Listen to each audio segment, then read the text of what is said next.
Chinese people beware! Foreign spies and hostile forces are out there, and only the party can protect you.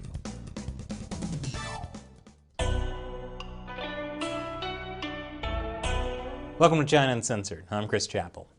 It's almost time to celebrate the 100-year anniversary of the Chinese Communist Party. And you know what that means. It's time to crack down on sinister, hostile foreign forces. You see, there's a problem with today's youth in China. They don't love the Communist Party enough. In fact, some are even enamored with the West and its false promises of freedom. That's why at the end of last year, Chinese leader Xi Jinping started a new campaign to boost youth patriotism. And in the lead-up to the CCP's 100-year anniversary, people are being asked to monitor each other for whether they're making harmful comments on history, which is basically anything that's not the party line.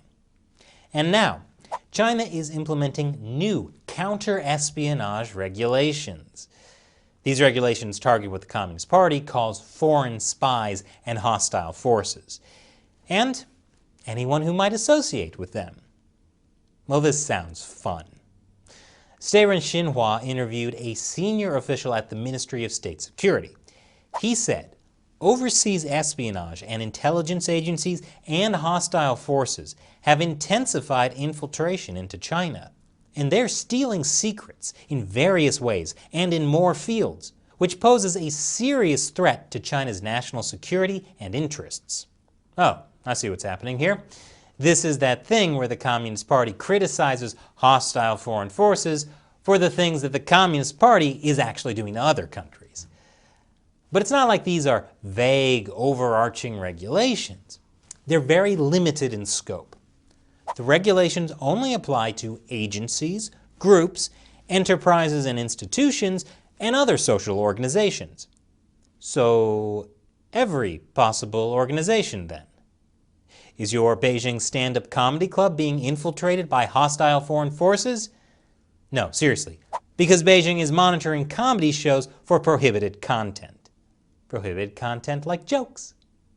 Anyway, the Ministry of State Security says these agencies, groups, enterprises, and institutions and other social organizations will be responsible for arranging their working staff to sign letters of commitment before taking up posts, reporting their activities related to national security, giving education to personnel ahead of their departures abroad, and interviewing personnel after their return to China. Great! Everyone gets a debriefing if they've talked to foreigners. And it kind of sounds like that might include universities and private businesses. Also, the way it's set up sounds like if one person gets in trouble, the entire organization gets in trouble. So you want to be as overbearing as possible in how you implement these new regulations.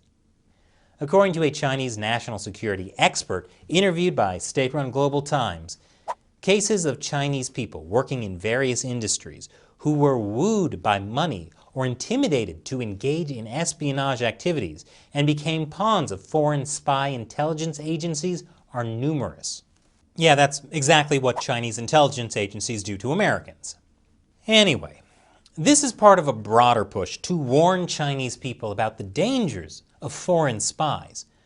Global Times recently published this helpful graph to help educate the masses about the risk of foreigners. They may target university students or young active internet users, using money, friendship, or beauty. That's right, young active internet users, beware my beauty. Malcolm Davis of the Australian Strategic Policy Institute says Beijing is wanting to bring commercial companies, universities, media, and think tanks even more under government control to monitor and report the activities of Western entities operating in China. So this makes it more challenging for Western companies to do business than it already is. Even more challenging? Here's an idea. Maybe Western companies should stop doing business in China. Crazy, I know. Obviously, it's very vague what the Communist Party means when it talks about spying. The Global Times gives an example of a 20-year-old Chinese journalism student who worked for a mainstream Western media outlet. The student engaged with more than 20 hostile foreign groups and more than a dozen officials of a Western country, providing evidence that could be used to stigmatize China. So it sounds like this student journalist was doing journalism. Journalism that damaged China's national security. He was arrested in 2019. If you ask me, the party doesn't want Chinese people interacting with Westerners and maybe hearing things that might make them question the party. Which is why the main goal of these regulations is not actually to stop foreign spies, but to give the CCP even more access to spy on Chinese citizens. Listen to this. The regulation also gives national security organs access to buildings, internal materials, electronical media kits, yes, electronical, facilities or computers and information systems of the companies involved. Of course, that also applies to Western companies in China. So in a way, the CCP is bringing together Chinese people and Western companies by giving them the shared experience of being spied on by the Communist Party. Beautiful. And now it's time for me to answer a question from a member of the China Uncensored 50-Cent Army, fans who support us on the crowdfunding website Patreon. Nick S. asks, is Hong Kong still worth visiting? It's a shame I only found out in the last year or so how awesome this city is.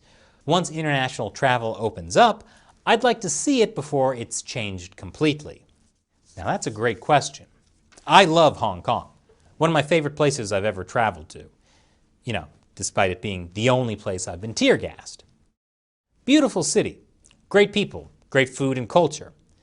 However, the national security law is an absolute beast. Technically, it applies to everyone on the planet. So if you've been involved in criticizing the Chinese Communist Party anywhere in the world, and you go to Hong Kong, you could get in trouble with authorities. Now, they said that would never happen, but if you watch China Uncensored on a regular basis, you know not to trust anything the Chinese Communist Party says. The sad fact is that Hong Kong is now pretty much just another Chinese city. Currently, the US State Department warns Americans should reconsider travel to the PRC's Hong Kong Special Administrative Region due to both arbitrary enforcement of local laws and COVID-19 related travel restrictions.